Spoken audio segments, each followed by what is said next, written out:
joke according to the website I was on the day. Big Brother contestant. Top vocalist in 2001, Tommy Sheridan.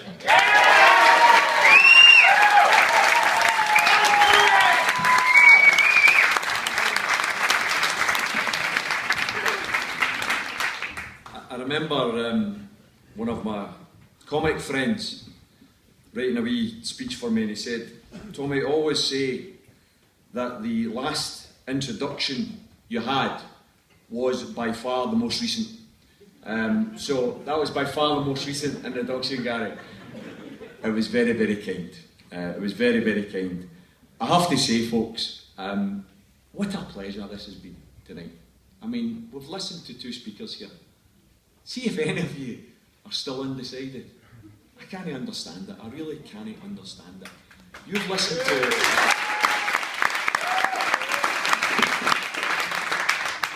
listened to a woman in the shape of Katrina here who knows what she's talking about.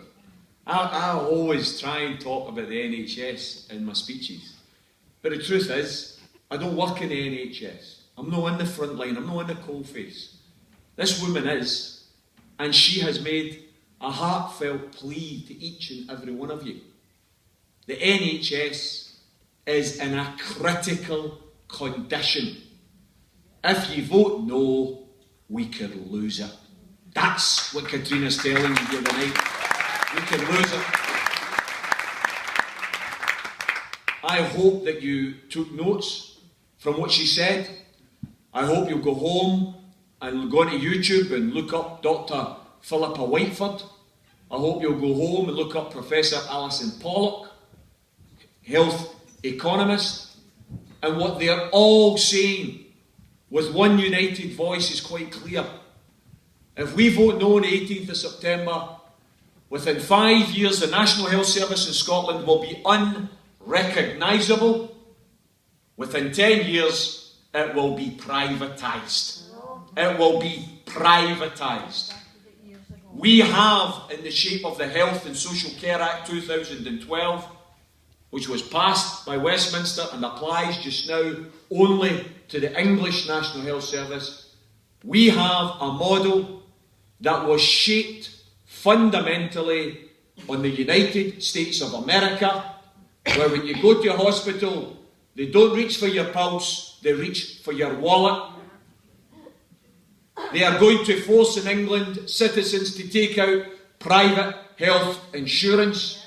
They have invited 60 private firms, as Katrina said, Virgin Money, Blue Circle Cement, Price Waterhouse Coopers, Royal Bank of Scotland.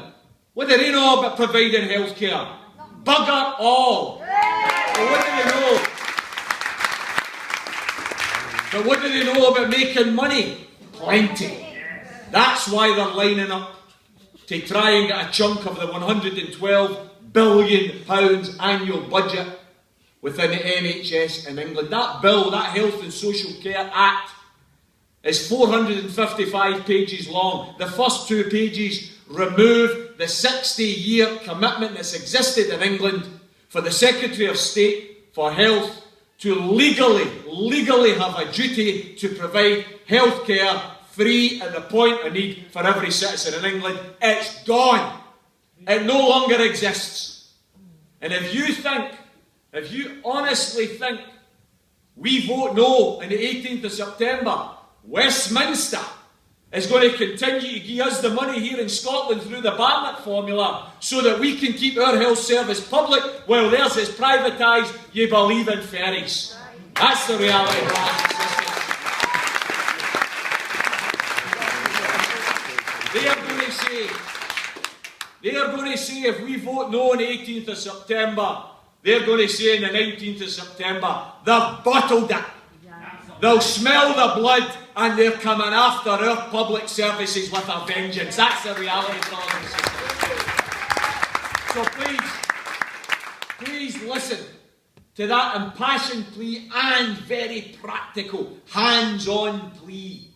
If you believe in the National Health Service, there is no other vote but a yes vote on the 18th of September. And then you listen to Michelle. Okay, you know, wee bit worried when she said she used to be a national journalist. In saying that, I'm a big fan of a guy called John Pilger. He's a national journalist as well, and everybody should read him. So Michelle's of the same mould. But did you listen to that presentation? Sometimes, you know, sometimes people accuse me. I get accused of this quite a bit. Oh, Tommy, it's all fire and brimstone. There's plenty of passion, but where's the stats? And where's the figures? And I do try and lace what I say with some stats and figures. Please go and check it if you want. But how many more stats do you want? Honestly, did you listen to what she had to say? I debated a few weeks ago with the bold Michael Buffon Patillo. I don't know if you've seen it. It was on This Week. It was, and the bold Michael was sitting across me. I could hardly stop laughing, sitting there with his tartan trousers on. And I gave my wee spiel about how an independent Scotland could realise the potential of this country, could raise the living standards of every citizen, could build a new and a fairer and more progressive Scotland. Instead of poverty wages, we have living wages. Instead of indignity in work, where you're reliant on benefits, you've actually got enough in your pay that you don't need to rely on benefits. I talked about that. And then Mr. Patillo, you know, he's the one that's paid in the programme. Everybody else doesn't get paid, but Paul Michael doesn't know what it's like to put his money in his pocket. They tartan trousers don't even have any pockets. And the Paul Michael said, Mr. Sheridan, what he doesn't understand. As once we go, Scotland goes independent, they'll lose the English subsidies. Honestly, I swear it. I couldn't believe that a so-called educated man, this is a former defence minister in the Thatcher government, sitting in a seat less than, I think it was maybe 4 weeks ago, sitting, pontificating a pile of mince about us relying on English subsidies. Go and look up the facts and figures. Listen to what Michelle had to say. We have not paid more into the English exchequer than we've got back for 1 year, or 2 years, or 3 years. We've paid more into the pot than we've got back for 33 years in a row. That's the reality, brothers and sisters. 33 years in a row. In other words, rather than us being labelled subsidy junkies, the reality to Mr. Boris the Fool down in London, Karloff, as you better call him now, at least he could act. Boris the donkey down there says, you know, £1 spent in Croydon's much more productive than £1 spent in Scotland. Far too many subsidies go to Scotland. He ought to waken up and smell the sewers that we are paying for in London. Smell the HS2 that we are paying for that we'll never use. The reality here, brothers and sisters, is we are net contributors. Net contributors, not subsidy junkies. And by the way, see if you remain in any way, shape or form unconvinced. Listen to the points that Michelle made about Ian Duncan Smith and that crew of cretins that run this country, who are now coming out with ideas about cutting benefits even more, attacking the poor for the crime of being poor, trying to scapegoat the most vulnerable and the poorest in society. Oh, it's them to blame. Oh, it's them to blame we've got housing shortages. It's them to blame that we're cutting public services. It's them to blame that we've got over-demand in our health service. It's them to blame that we've got low pay. Nothing to do with them. Think about this, brothers and sisters. Think to yourself. How many pensioners in Cumbernauld? How many local authority workers in Cumbernauld? How many health workers in Cumbernauld are to blame for the economic crisis that we got into in 2008? And the answer is none of them. Absolutely none of them.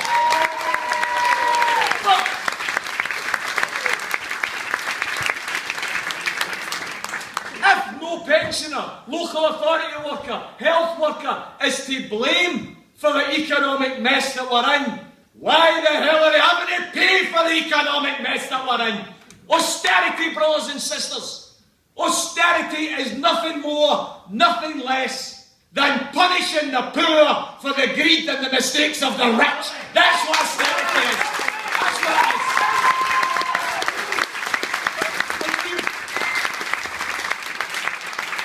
We've got an opportunity in our hands here. We've got an opportunity here in Scotland to do things differently. I've often used the wee analogy, I've been on the bus. We're on the bus and the destination is more poverty. The destination, more inequality. The destination, more food banks. The destination, more zero-hour contracts. The destination, more tax cuts for the rich. Destination, bigger bonuses for the bankers. Brothers and sisters, that's the UK I've just described. UK, okay. 1 million families reliant on bloody food banks. The British Red Cross 3 weeks ago announced, for the first time since the Second World War in Britain, the British Red Cross is now distributing food parcels in Britain. We have 1 million workers, predominantly young workers, who are now living in zero-hour contracts. They don't know from day to day whether they've got a bloody job. UK, okay. UK's a bloody shame. UK's a bloody disgrace. And for the Labour Party in particular to campaign under a slogan, UK okay, they should hold their heads in shame for doing that.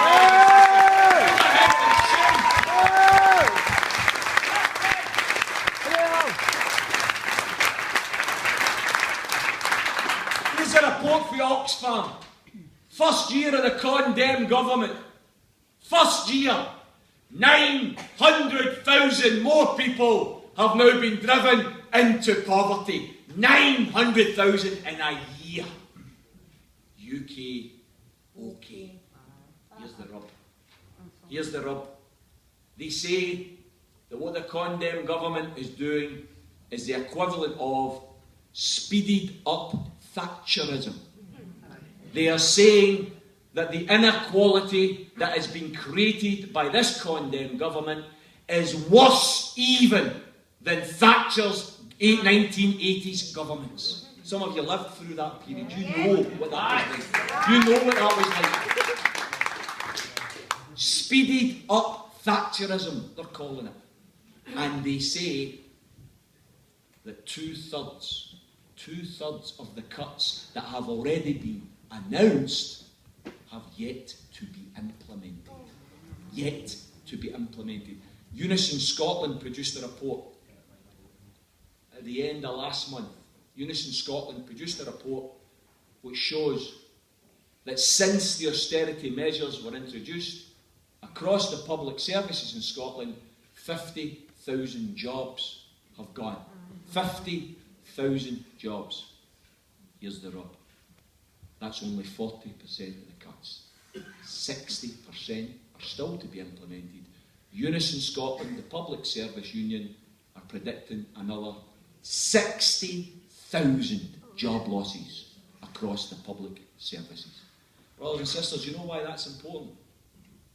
Because see, when you get faced by people who are either undecided or people in the no camp, who talk about, well, this independent Scotland, can you be certain about this? Can you be certain about that? Can you be certain of the next thing? I can't be certain I'm going to wake up tomorrow morning, by the way. I'm pretty sure I'm going to wake up tomorrow morning. I can't be certain about it. But I'll tell you what I can be absolutely certain about. Is if we vote no on the 18th of September, there'll be more cuts, more poverty, more low pay on the 19th of September. That's what you can be certain about, brothers and sisters. Absolutely certain about it.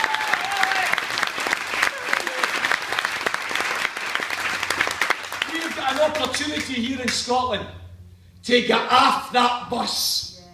to get off the bus that's heading towards more cuts, more low pay, more inequality. We can get off the bus and do things differently. We are a left of centre country. We believe in public services. We believe in public ownership. We believe that there is such a thing as society. Thatcher, Cameron and all those cretins don't like our philosophy. If we vote no on the 18th of September, they're going to try and crush us. They're going to try and punish us. How dare we threaten the British establishment? That's what they're going to say. But they didn't have the bottle. It's all right singing Flower of Scotland that Scotland matches. But when it came to it, they didn't have the bottle. We'll show them. We'll cut the Barnett formula.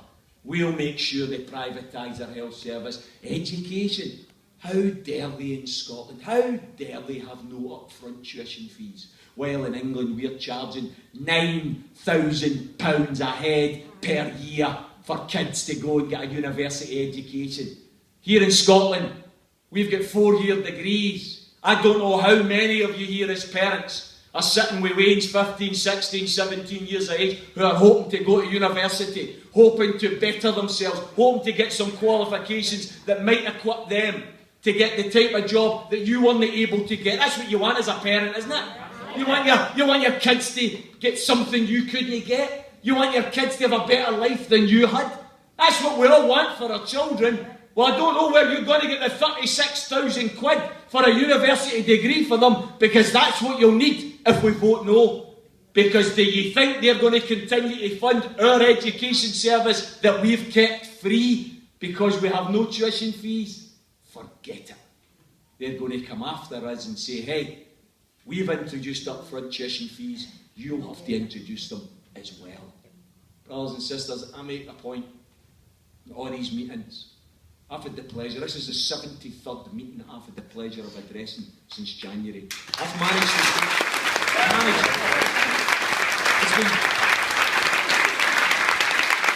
It's been an absolute pleasure. I've managed to speak to a combined total of 13,000 people who have came to 73 meetings across all of Scotland. And the point I make, and it's very important, please take this away.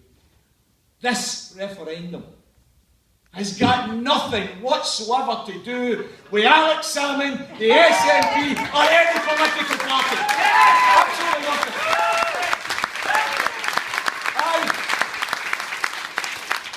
I personally take my hat off to members of the SNP. As a political party, they've done well over many decades keeping the question of independence on the political agenda. Well done, absolutely.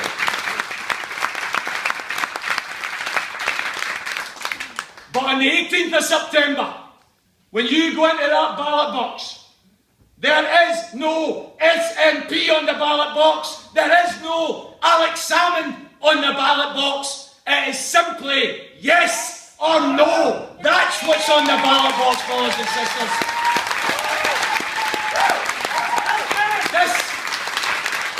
This decision is bigger than party politics. This decision is bigger than politicians. This decision is about the very future of our country. It's about your children and your children's children. At 50 years of age, yes, I'll benefit from an independent Scotland. I've probably got another 20 years in me. Yes, I'll see a better Scotland.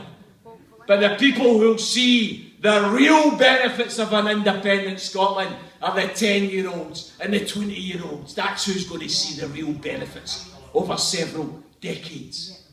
This vote is about freedom itself. And as I say at these meetings, some people think, oh, Tommy, has he been hitting the sherries? Has he been taking a touch too much brandy, you know? Has he been watching Braveheart every night? Where's the claymore? Where's the kilt? It is about freedom, brothers and sisters. Okay, we're not in shackles and chains, we're not even in prison, Although even in handcuffs, and I know quite a few things about being in handcuffs.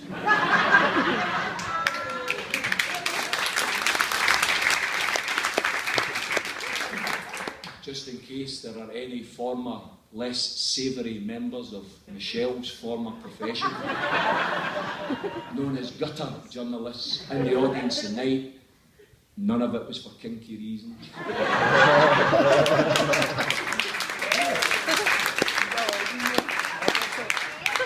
We might not be in handcuffs, brothers and sisters, but we're still unfree. Why are we unfree? I'll tell you why. Because since 1951, this wee country, Scotland, has rejected the political creed of greed. We've rejected the idea that the way to motivate the working class is pay them less and get them to work longer, but the way to motivate the ruling class is to give them tax cuts and bigger bonuses. We've rejected the idea that public services should be sold to the highest bidder, to the city spouse in London. We've rejected the idea that public services should be sold off and privatised. We've rejected the political philosophy of the Tories since 1951. And yet, brothers and sisters, since 1951, we've had to endure 35 years of Tory government. 35 years of the later Thatcher ruining industries, ruining communities, bringing into communities. I used to visit Cumbernauld at the start of the strike in 1984, a thriving wee area where everybody worked, everybody had a job. Go and visit now. Go and listen to the people of Cumbernauld tell you about the drugs problems, the heroin problems. Brothers and sisters, those bastards ruined Scotland. They ruined our communities, and they did it with a smile on their face. She spoke at a Royal Geographical dinner in 1989 in London, and she made a speech where she said, we should glory in inequality. Glory in inequality. That's the political philosophy that we still have in power in Westminster, and we've rejected it since 1951, but we've had to endure 35 years of it. Brothers and sisters, you want one reason, one single reason to vote yes on 18th September. It's so that your Waynes and their Waynes never ever have to suffer a Tory government in Scotland ever again. That's the reason to vote yes. That's the reason.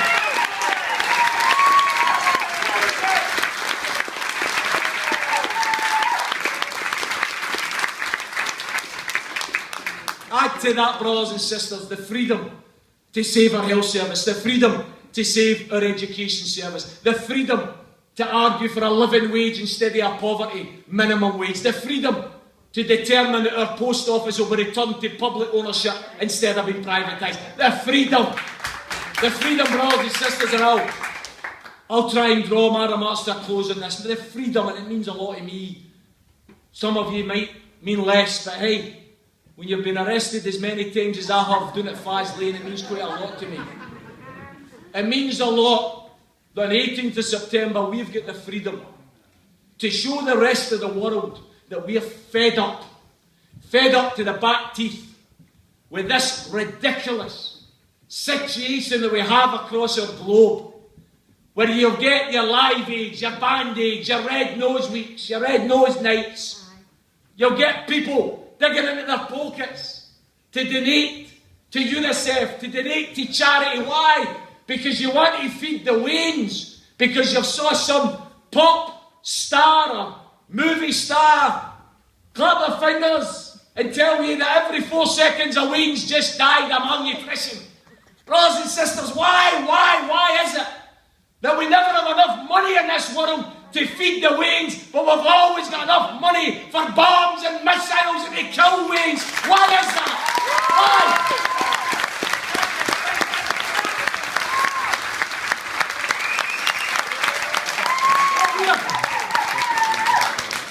What we've got the chance to do on the 18th of September is we've got the chance to put this wee country on the map. Because Because we're going to be the first country in Europe to stand up and say, we're going to spend our money on nurses and doctors and schools and hospitals, not on nuclear missiles. Get rid of Trident. That's what we're going to do. That's what we're going to do.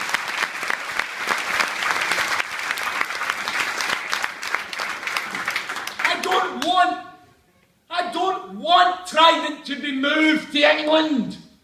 I want Trident to be decommissioned completely. I'll tell you what, it might take a few years. In the interim period, while we're waiting for Trident to be decommissioned, let's move it outside the Houses of Westminster and let's park it there. Let's park it there. Right the River Thames. I wonder how quickly they'll decommission it there.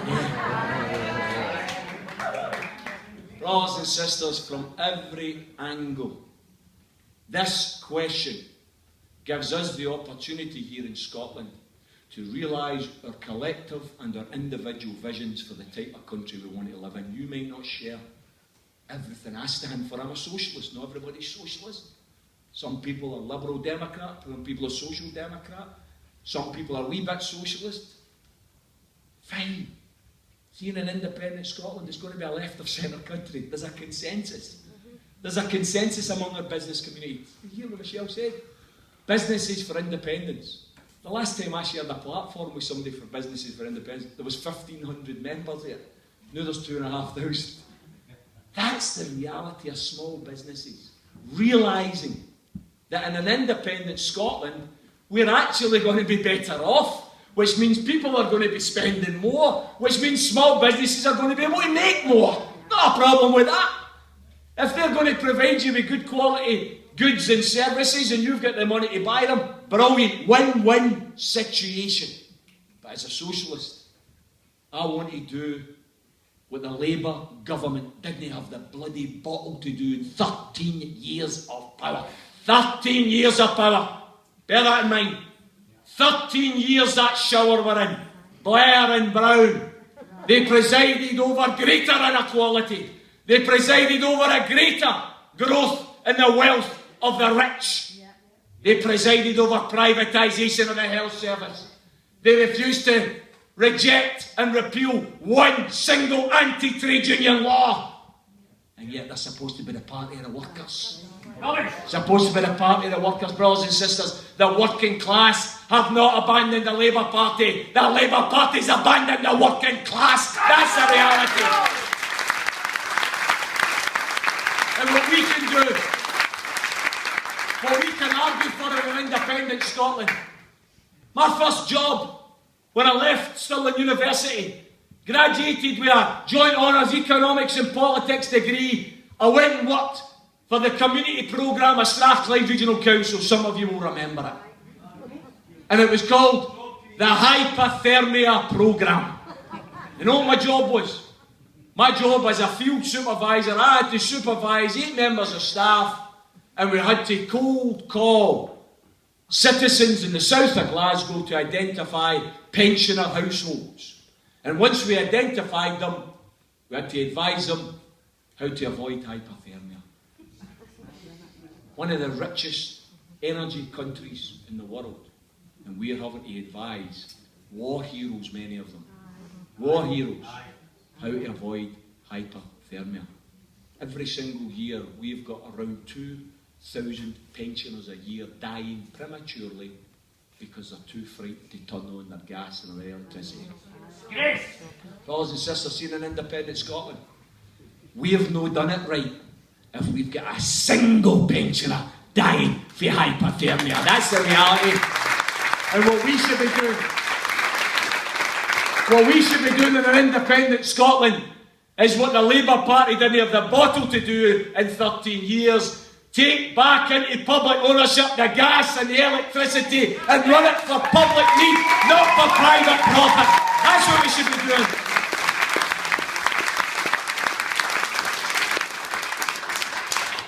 we have massive potential here, brothers and sisters. We are big enough.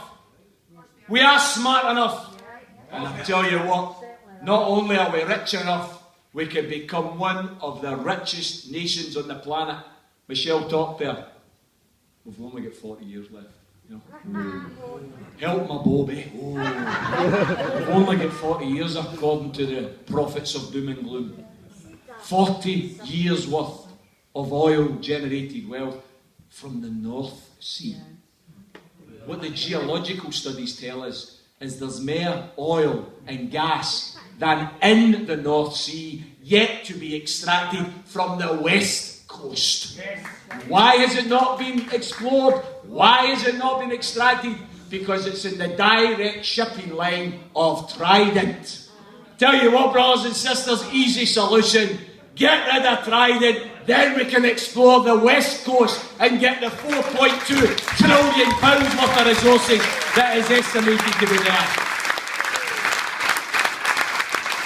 Let's know of all our eggs in that basket. We've got 25% of all of Europe's wind, wave and solar energy in Scotland. We have got the potential to become an exporter of clean energy across the world. That's the reality.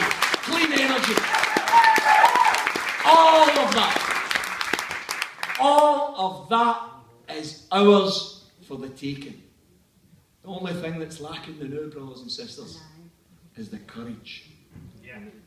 Nelson Mandela once said, "May your life's choices be guided by hope, not